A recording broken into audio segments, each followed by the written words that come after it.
하나님이란 제목 가지고 함께 하나님 말씀 받기를 원합니다.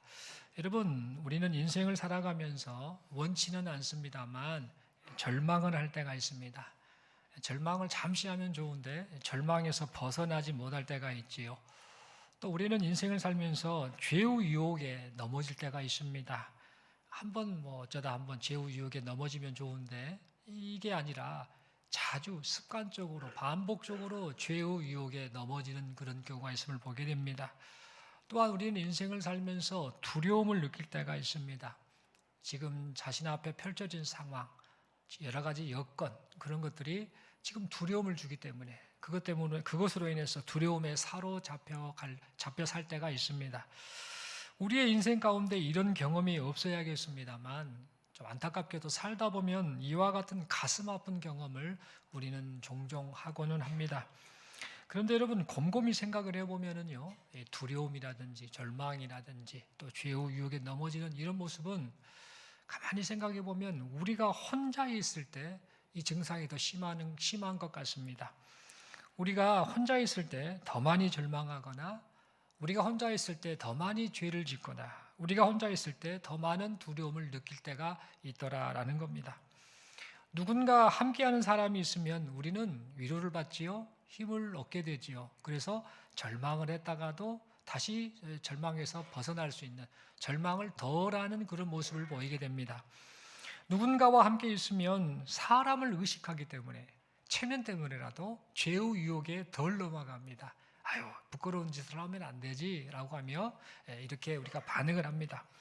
누군가와 함께 있으면 함께하는 사람 덕분에 두려움을 덜 느끼게 됩니다. 한밤중에 캄캄한 길을 걸을 때라든지 산길을 걸을 때라든지 캄캄한 골목길을 걸을 때 혼자 갈 때 아이쿠 무서워라고 하는 우리가 어떤 누군가와 함께 가면, 꼬마라도 함께 손잡고 가면 덜 무섭게 느끼는 것이 바로 사람의 모습입니다. 그래서 누군가와 함께 한다라는 것이 많은 위로와 힘과 도움이 되고 있습니다. 그런데 여러분, 우리가 알다시피 인생을 살아가면서 우리는요, 혼자 있어야 할 때가 있습니다. 그렇죠? 항상 누군가와 항상 함께 하는 것이 아니라 혼자 있어야만 할 때가 있다라는 겁니다. 누군가와 함께 하면서 위로도 받고 힘도 얻고 싶지만은 부득불 혼자 있어야만 하는 때가 우리 인생 시간 가운데 있더라라는 겁니다. 그래서 절망감과 두려움에 빠질 때가 있지요. 그리고 자신의 마음을 지키지 못해서 죄의 유혹에 넘어질 때가 있습니다. 여러분, 그렇다면 우리가 혼자 있는 이 상황을 맞닥뜨렸을 때에, 이 상황을 직면했을 때 하나님께서는 하나님의 자녀된 우리가 어떻게 반응하기를 원하실까요? 여러분, 하나님께서는 우리가 오늘 본문 시편 139편의 말씀처럼, 오늘 본문 읽으신 그 말씀처럼 우리가 그런 고백을 하며 살기를 바라고 계십니다. 하나님께서 저를 살펴보셨습니다. 하나님께서 저를 너무도 잘 아십니다. 나의 앉고 일어섬을 아시고 멀리서도 나의 생각을 밝히 아십니다. 나의 모든 활동과 쉬는 것을 살펴보셔서 나의 모든 행위를 다 아십니다. 내 혀의 말을 모르시는 것이 없으십니다. 지금도 나를 보호해 주고 계십니다. 하나님의 전지하심을 생각하면 그저 놀라울 뿐입니다. 라는 이 고백을 하나님께서는 우리가 하기를 바라고 계시다라는 겁니다. 여러분, 이처럼 하나님께서 나의 모든 것을 다 알고 계십니다라는 이 고백을 가지고 우리에게 허락하신 인생 시간을 살아가기를 바라고 계십니다. 여러분, 그렇다면 방금 읽으셨던 이 시편 139편, 이 말씀은 누가 기록을 했을까요? 그리고 언제 기록을 했을까요? 어떠한 상황 가운데서 쓴 말씀일까요? 여러분, 오늘 본문 이 시편 139편의 말씀은 다윗이 기록했습니다. 그리고 그의 인생 노년에 쓴 시로 추정되고 있습니다. 여러분, 다윗은 인생을 살면서 산전수전을 다 겪었던 사람입니다. 어려서 목동 생활을 했지요. 그래서 양을 지키기 위해서 곰과 사자들의 위협 속에서도 양을 끝까지 지켰던, 그래서 많은 위험의 순간이 있었던 사람이 바로 다윗입니다. 그는 이제 목숨을 걸고 블레셋 거인이었던 골리앗을 물리쳤던 사람입니다. 이 골리앗과 싸워서 이겼다라고 하면 승리했다라고만 생각할지 모르는데 거의 3m에 육박한 그 장신의 이 거인 골리앗 앞에서 어린 젊은 청년 이가 덤빈다는 것은 사실 위험을 무릅쓰는 행동이었고 승리하기가 쉽지 않은 상황이었습니다. 그럼에도 불구하고 그는 이 블레셋 거인 골리앗을 하나님의 은혜로 물리치게 됐습니다. 이런 삶을 살면서 이 다윗은 이제 고생이 끝나고 이제 승승장구를 할 것처럼 보였습니다. 하지만 이 사울 왕의 시샘을 받게 되죠. 그래서 다윗은 10년 동안 도망자 신세로 살았습니다. 다윗은 도망자 신세로 살면서 죽음의 위기도 많이 겪었습니다. 사람이 살 수 없는 유대 광야로 피신을 가서 거기에서 배고픔을 느꼈고 목마름을 느꼈고 추위와 더위 속에서 견디며 살았습니다. 무엇보다도 사울이 자기를 죽이려고 드니 이제 군사들이 쳐들어오고 또 잡으러 오니 늘 쫓기는 마음으로 불안함 속에서 살았을 것입니다. 그러던 중에 하나님께서 다윗을 높이시지요. 그래서 마침내 이 다윗은 하나님의 은혜로 이스라엘의 왕이 됩니다. 그래서 다윗은 앞으로 이제 탄탄대로만을 걸을 것처럼 보였습니다. 그런데 이 다윗은 충신 우리야라는 사람의 아내 밧세바지요. 이 밧세바와 통간하는 사건으로 인해서 그의 인생이 큰 어려움을 겪게 되고 말았습니다. 여러분, 이 밧세바와 통간했던 이 다윗은요, 단순히 간음죄만 지은 것이 아니었습니다. 다윗은 자신의 죄를 감추기 위해서 충신 우리야를 전쟁터 가운데 최전방으로 가게 해서 그곳에서 자연스럽게 적군에 의해 우리야가 죽게 만드는 일명 살인교사죄를 지었습니다. 그리고 그러면서도 이 모든 자기의 그 잘못된 어떤 죄악, 또 아주 사악한 이런 것들을 아무도 모를 것이다 라고 그렇게 생각을 했습니다. 그런데 여러분, 중요한 사실은 뭐냐? 하나님께서 그 모든 것을 다 살펴보고 계셨습니다. 즉, 다 알고 계셨던 겁니다. 그래서 하나님께서는 이 나단 선지자를 통해서 다윗의 언행 심사를 다 살펴보고 계셨음을 말씀하셨죠. 여러분, 이때 다윗이 무슨 생각을 했을까요? 어떤 생각이 들었을까요? 나단 선지자의 말을 듣고 다윗이 얼마나 많이 놀랬겠습니까? 아마 다윗은 속으로 하나님이 내 속을 다 들여다보셨구나, 내 행동을 다 보고 계셨구나라고 그렇게 생각을 했을 것입니다. 그래서 이 나단 선지자의 하나님이 나단 선지자를 통해 주신 이 말씀을 듣고 이 다윗은 하나님 앞에 엎드리며 자신의 죄를 철저히 회개하였습니다. 그리고 자신의 죄값을 혹독하게 치르게 되지요. 어떻게 죄값을 치렀는가? 이 다윗의 아들 압살롬이 반란을 하게 되지요. 이 반란으로 인해서 가정이 깨지고 나라가 흔들리게 되지요. 이 다윗은 결국 또다시 도망자 신사가 되고 말았습니다. 그래서 이 나라가 큰 어려움을 겪게 되었고 다윗의 가정은 화목을 잃어버리게 되었습니다. 그런데 여러분, 이런 상황에서 하나님께서는 이 다윗을 긍휼히 여기십니다. 왜 그러셨는가? 다윗을 통해 하나님의 계획을 이루시려고 하는 그 뜻 가운데 다윗에게 회복의 은혜를 베풀어 주셨던 겁니다. 그리하여서 하나님의 긍휼을 입은 이 다윗은요, 왕권을 다시 회복하게 되지요. 그리고 그의 인생 노년의 평안을 하나님의 은혜로 되찾게 되었습니다. 여러분, 이처럼 다윗은 인생을 살면서 자신을 살펴보시는 하나님, 자신을 감찰하시는 하나님을 만나게 됐습니다. 그리고 하나님께서 자신의 언행 심사를 다 알고 계시다라는 사실을 소름이 돋을 정도로 깨닫게 되었습니다. 또한 자신의 삶 속에서 일어나는 모든 일들, 이런저런 겪었던 모든 일들이 모든 것을 알고 계신 하나님의 허락하심 속에서 일어났다라는 사실도 깨닫게 되었습니다. 그래서 다윗은 비록 아픔, 고생, 부끄러움이 있는 이런 인생 시간을 보냈습니다만 그 인생 시간을 통해서 하나님을 점점 더 알아가는 값진 시간을 보냈던 것입니다.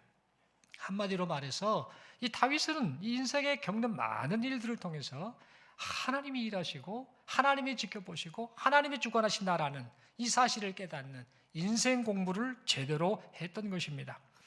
이렇게 인생 공부를 한 이 다윗은요, 오늘 본문의 말씀을 통해 이런저런 말로 하나님의 전지하심, 모든 것을 다 아시는 하나님, 즉 하나님의 전지하심을 고백하고 있습니다. 여러분, 오늘 본문의 말씀을 보면 다윗은 하나님께서 자신을 살펴보셨다라고 지금 고백을 합니다. 옛날 성경에는 이 개역 한글판에는 감찰하셨다라고 되어 있는데 지금 이 개정판에서는 이 살펴보셨다라고 말을 합니다. 여러분, 여기서 살펴보셨다라는 말은 히브리어로 자라라는 단어를 쓰고 있습니다. 이 자라라는 말, 이 살펴보셨다라는 말은 무엇이냐면 이 곡물을 걸러낼 때 채를 통해서 걸러내지 않습니까? 이 툭툭 걸러낼 때 이때 이 채를 통해서 이 채를 사용해서 곡물을 걸러내는 사람이 이 시선이 어떻습니까? 굉장히 꼼꼼하게 보지요. 저것은 버릴 거, 저것은 골라낼 거, 이상이 있는가 하면서 굉장히 면밀하게 살피지 않습니까? 이런 것처럼 하나님께서 다윗을, 사람을 그렇게 꼼꼼하게 살펴보셨다라는 그런 의미의 말씀입니다. 그리고 다윗은 또 고백하지요. 하나님이 나를 아신다라고 고백을 하는데 이 말은 히브리어로 야다라는 단어를 씁니다. 이것은 그냥 이론적으로 그냥 적당히 아는 그런 개념이 아닙니다. 알다라는 것은 뭐냐면 경험적으로 다 확실히 온전히 안다라는 겁니다. 네가 어떤 존재인지, 네가 어떤 생각하는지, 네가 어떤 습성을 가졌는지, 네가 어떻게 아는지, 사는지 내가 다 안다라는 그런 의미, 경험적으로 깊이 있게 알고 있다라는 그런 의미의 말씀입니다. 또한 다윗은 이렇게 고백하지요. 앉고 일어섬을 아시고 나의 길과 눕는 것을 아신다라고 그렇게 고백을 합니다. 여러분, 이 말은 이 다 행동 하나하나, 곧 다윗의 모든 행동, 그리고 다윗의 모든 생활을 하나님이 주시하시고 지켜보고 계시다라는 그런 의미의 말씀입니다. 그리고 멀리서도 나의 생각을 통촉하시고 나의 혀의 말을 아십니다라고 그렇게 다윗이 고백을 하고 있는데, 이 말은 하나님께서 인간의 모든 생각까지도 감찰하신다, 꿰뚫어 보신다는 의미일 뿐만 아니라 이 발설한 말, 내뱉은 말뿐만 아니라 그 말을 내뱉지 않은 그 말, 즉 말의 동기와 생각까지도 하나님이 낱낱이 알고 계시다라는 그런 의미로 고백한 말입니다. 여러분, 마지막으로 이 다윗은 하나님께서 나의 앞뒤를 둘러싸고 계신다라고 그렇게 고백을 하는데요. 이 말은 하나님의 놀라운 섭리 가운데서 지금 내 인생 시간이 진행되어 왔습니다. 하나님의 보호하심 속에서 여기까지 왔습니다. 그리고 앞으로도 하나님의 섭리 가운데서 내 인생이 진행될 것입니다라는 그런 의미를 담은 말씀이었습니다. 여러분, 이러한 내용을 통해서 우리가 알게 된 사실은 다윗이 살아온 인생을 통해서 하나님을 만났다라는 겁니다. 부끄러움, 또 뭐 아픔, 여러 가지 상처, 이런 모든 그것을 겪는 인생 시간, 그것을 통해 다윗은 하나님을 만났다라는 것, 그리고 하나님의 전지하심을 알게 되었다라는 겁니다. 그리고 그렇게 알게 된 하나님을 향해서 그렇게 지금 진실한 마음으로 신앙을 고백하고 있다라는 점입니다. 그렇다면 여러분, 만약 우리가 하나님께서 우리의 모든 것을 살피시고 알고 계시다라는 이 사실과, 그리고 세상에서 되어지는 모든 일이 전지하신 하나님의 섭리 가운데 있다라는 사실을 깨닫고 고백하게 된다라고 한다면 우리가 하나님 앞에서 어떠한 반응을 하게 될까요? 하나님이 나를 보고 계셨어. 하나님이 다 알고 계셨어. 되어진 모든 일들이 하나님의 허락하심 속이고 하나님의 섭리 가운데 되어진 것이야 라는 사실을 우리가 진정 깨닫게 된다고 한다면, 그것을 고백한다고 한다면 우리의 삶의 모습이 어떻게 나타나게 될까요? 여러분, 우리는 분명 눈앞에 보이는 두려운 상황 앞에서도 두려워하지 않을 것입니다. 인생의 어려움 가운데서도 절망하지 않을 것입니다. 은밀한 죄우 유혹에 넘어가지 않을 것입니다. 왜 그렇습니까? 함께 하시는 하나님, 인도하시는 하나님, 감찰하시는 하나님, 그 하나님을 의식하고 인정하고 의지하며 살아가고 있기 때문입니다. 그런데 여러분, 성경을 보니까 실제로 이렇게 삶을 살았던 사람이 있었습니다. 누구냐? 바로 창세기에 등장하는 요셉이라는 사람입니다. 여러분, 요셉은 함께 하시는 하나님으로 인해서 자신이 처한 두려운 상황에서도 두려워하지 않았습니다. 여러분, 요셉의 인생을 잠시 살펴보면 이렇습니다. 요셉은 17살에 형들에 의해서 애굽으로 팔려갑니다. 아버지로부터 금지옥역처럼 사랑을 받았지요. 그러다가 형들에 의해서 낯선 땅 애굽으로 팔려갔습니다. 그냥 팔려간 것이 아니라 노예로 팔려갔지요. 노예 생활이 얼마나 고통스러운지 여러분은 잘 아실 겁니다. 많이 두들겨 맞았을 겁니다. 많은 꾸지람도 듣고 잘 먹지도 못하고 일만 고생하는 그런 노예 생활, 그 노예 생활을 하는 사람이 바로 요셉이었습니다. 중요한 사실은 17살이면 아직 어린아이 아닙니까? 그 어린아이가 애굽 땅, 낯선 곳에 그렇게 팔려갔던 겁니다. 특별히 말이 통하지 않는 애굽 땅이지요. 언어가 다르지요. 의사소통도 되지 않아서 답답했을 겁니다. 어떻게 해야 될지도 몰랐을 겁니다. 아는 사람이 하나도 없는 그런 상황이니 얼마나 힘이 들었겠습니까?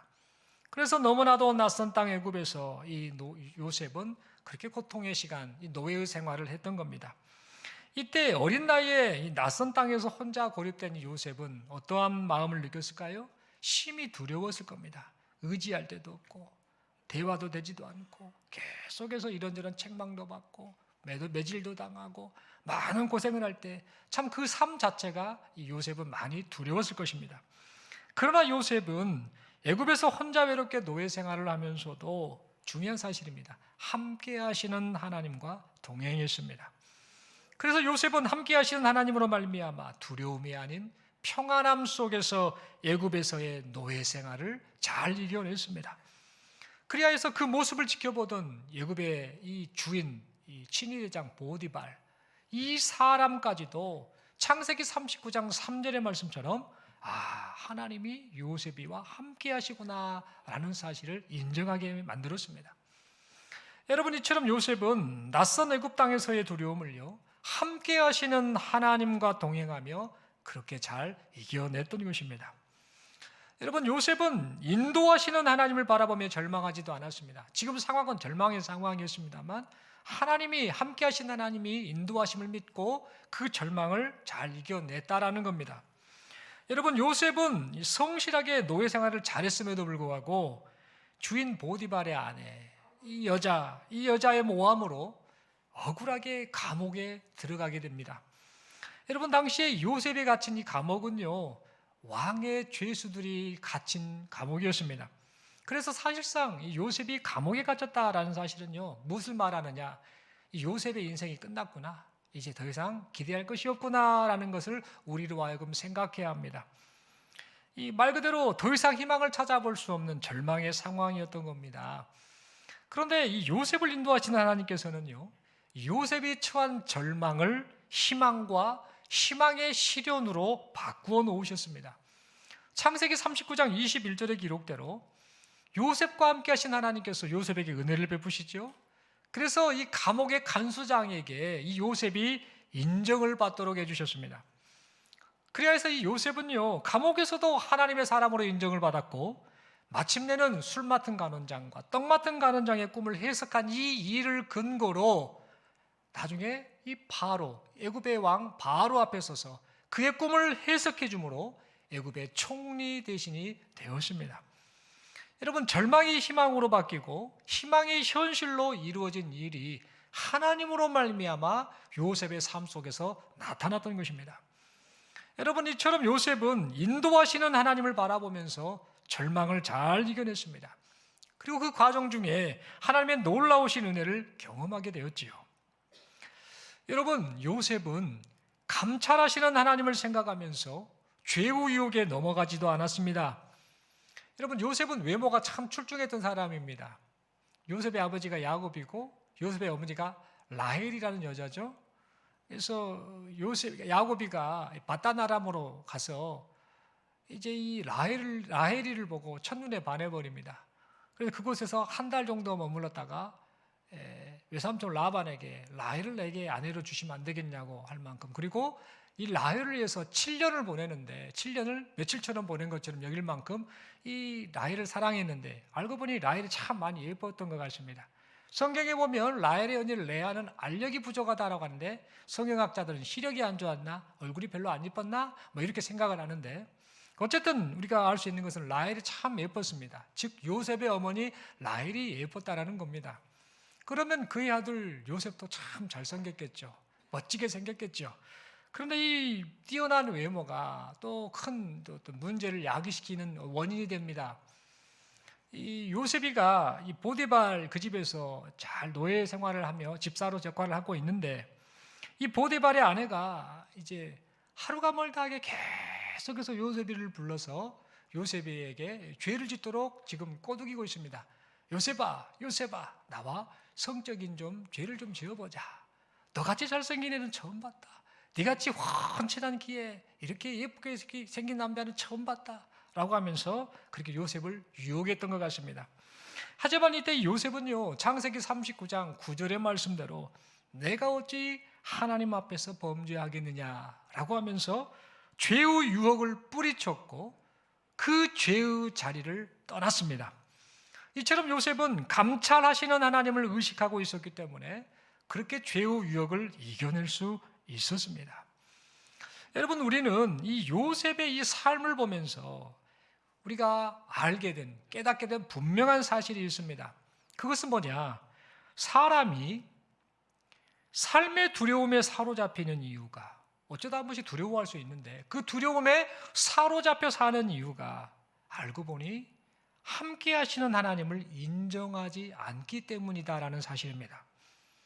또한 사람이 자꾸자꾸 절망을 하지요. 환경이 어려우면 절망을 하는데 이 절망을 습관적으로, 상습적으로 절망하는 그 이유가 뭔가?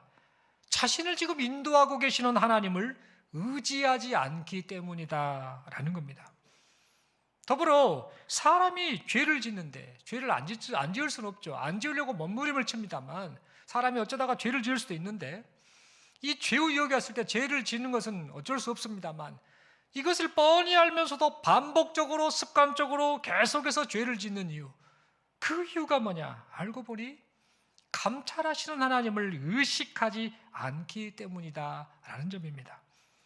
여러분, 다시 말해서 우리 인생의 모든 것이 하나님 앞에서 우리가 어떻게 반응하며 사느냐에 달려있다 해도 과언이 아니다라는 겁니다.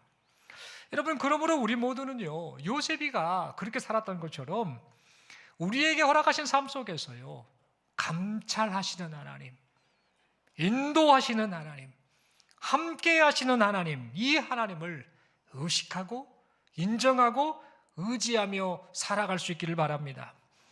여러분, 우리 믿음의 선진들은요, 라틴어로 코람데오라는 말을요, 삶의 모토로 삼고 살았습니다. 코람데오.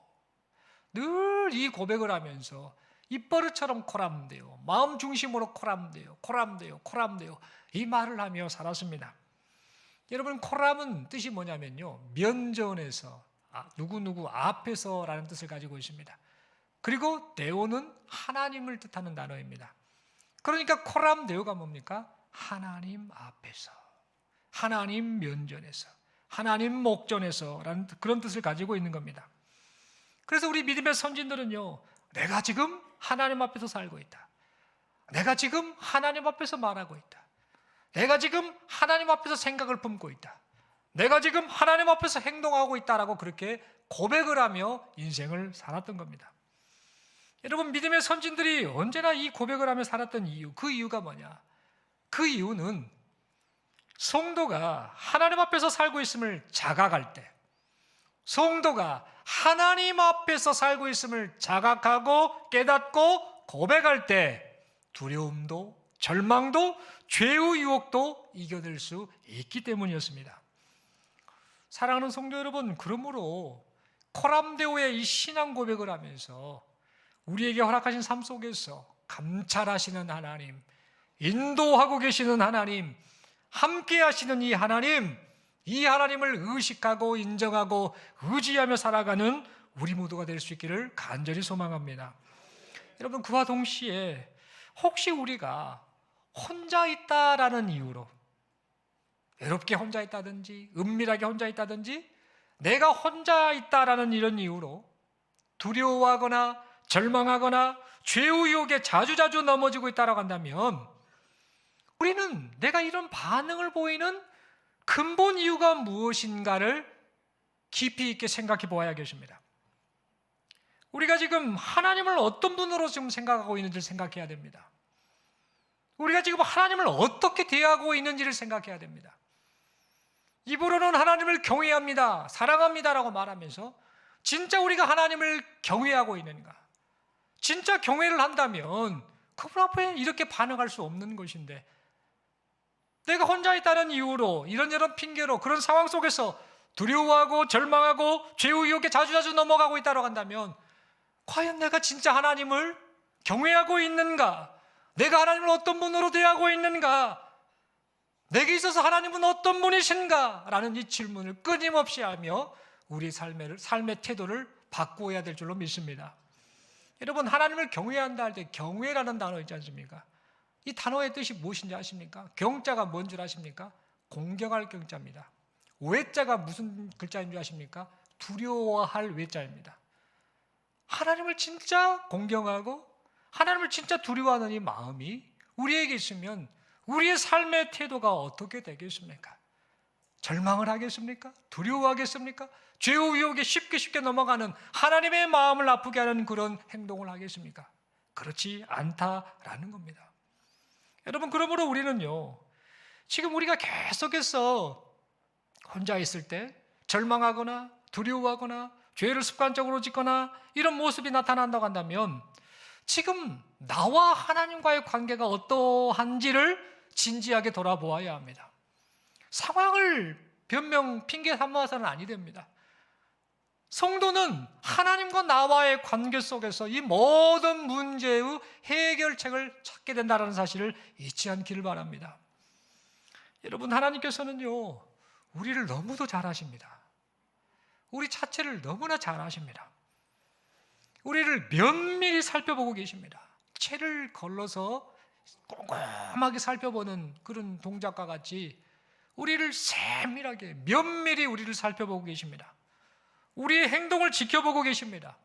우리의 말을 다 듣고 계십니다. 우리의 생각을 꿰뚫어보고 계십니다.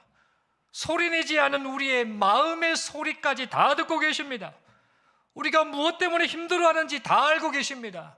무엇 때문에 우리가 눈물을 삼키고 있는지도 하나님은 다 알고 계십니다. 그래서 지금도 함께 하셔서 말씀으로 우리를 위로해 주시지요. 말씀으로 우리에게 새 힘을 공급해 주고 계십니다. 또한 우리는 알지 못하지만 우리가 나아가야 할 길을 하나님은 다 알고 계십니다. 그래서 우리를 인도하신 하나님께서 우리를 쉴 만한 물가로 지금도 인도하고 계십니다.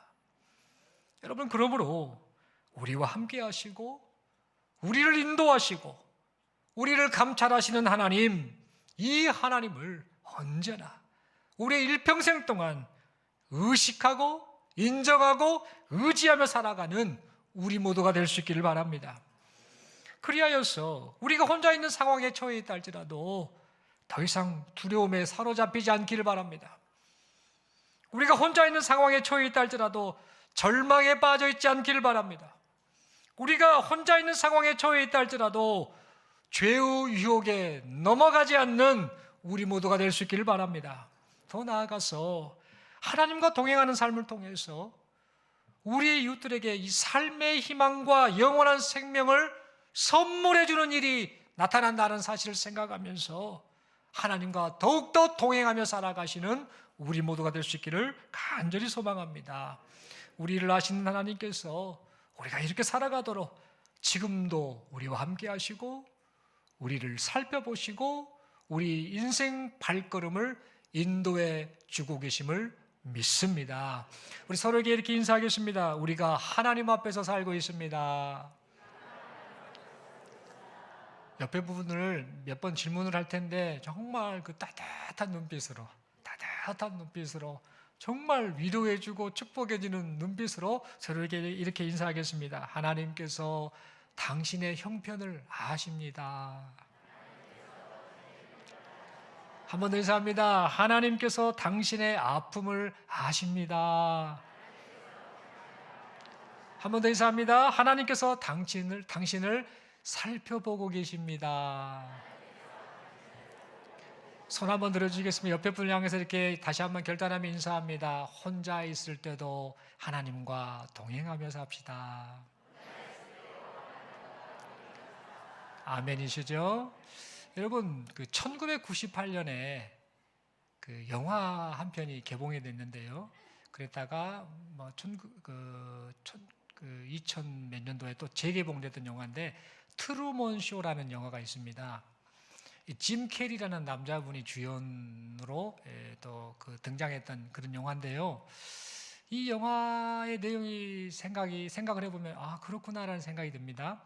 이 짐 캐리라는 사람이 이제 트루먼이라는 이름을 가지고 그 주인공으로 등장을 하는데 내용이 어떤 내용이냐면 이 트루먼이라는 아이가 태어납니다. 태어날 때부터 나이가 30살이 됐어요. 30살이 됐는데 30살까지 살아온 과정, 행동했던 거 모든 것들이 TV 드라마로 그대로 방영이 된 겁니다. 중요한 것은 뭐냐? 트루먼은 자기가 지금 자기 인생이 지금 TV로 나오는지를 모르는데 220개국에 한 17억이나 되는 이 전 세계 사람들이 TV를 통해서 트루먼의 인생을 보고 있는 겁니다. 정작 중요한 것은 본인은 자기가 그 드라마의 주인공이라는 걸 전혀 모릅니다. 등장하고 있는 걸 모릅니다. 그냥 일상생활을 살고 있는 겁니다.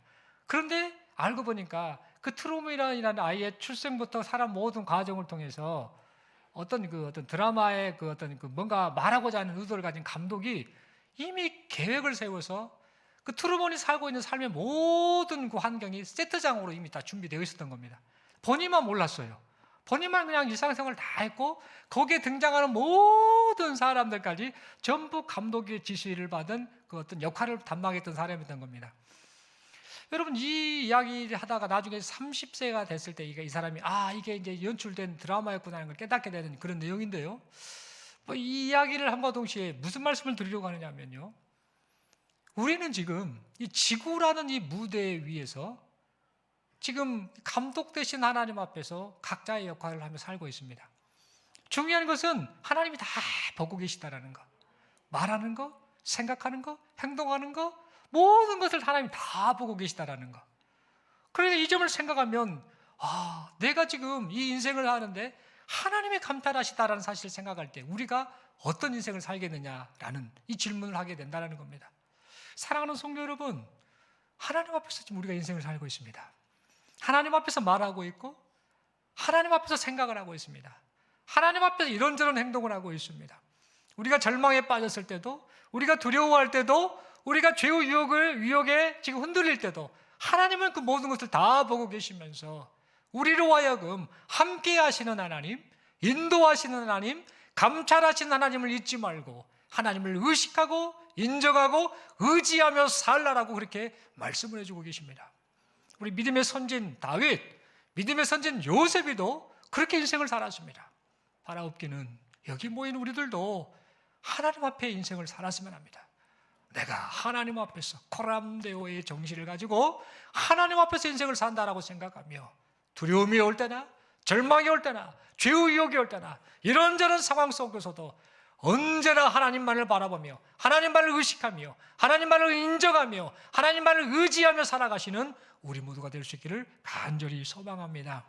이 인생의 시간이 비록 힘들다 할지라도 하나님이 함께 하신다는 사실을 잊지 말고 다시 한번 하나님으로 말미암아 힘을 내시는 여기 모인 우리 모두가 될 수 있기를 간절히 소망합니다. 기도드리겠습니다. 하나님 아버지 감사합니다. 말씀 받았습니다. 하나님 우리를 너무나 잘 아십니다. 살펴보셨습니다. 다 아십니다. 무슨 생각하는지, 무슨 말 하는지, 무슨 행동하는지, 어떻게 살아왔는지, 우리의 아픔, 고통, 또 무엇 때문에 그렇게 애타하며 기도하는지, 눈물을 삼키는지 하나님이 다 알고 계십니다. 이 하나님 앞에 내가 살고 있음을 생각하면서 감찰하시는 하나님, 인도하시는 하나님, 함께 하시는 하나님 앞에 하나님을 의식하고 인정하고 의지하며 하나님을 진실로 경외하며 살아가는 우리 모두가 되게 하여 주옵소서. 그런 삶을 살아드릴 수 있도록 은혜 베푸시고 특별히 사랑하는 성도들 가운데 육체의 질병으로 인생의 고난으로 아픔으로 어찌할 바를 몰라 하는 사랑하는 성도들 하나님 지금 말씀하여 주시고 찾아가 주시고 힘 주셔서 하나님으로 말미암아 새 힘을 내는 귀한 성도들 되게 하여 주시옵소서. 은혜 베푸심을 믿습니다. 감사합니다. 우리 주님 예수님 이름으로 기도드리옵나이다. 아멘.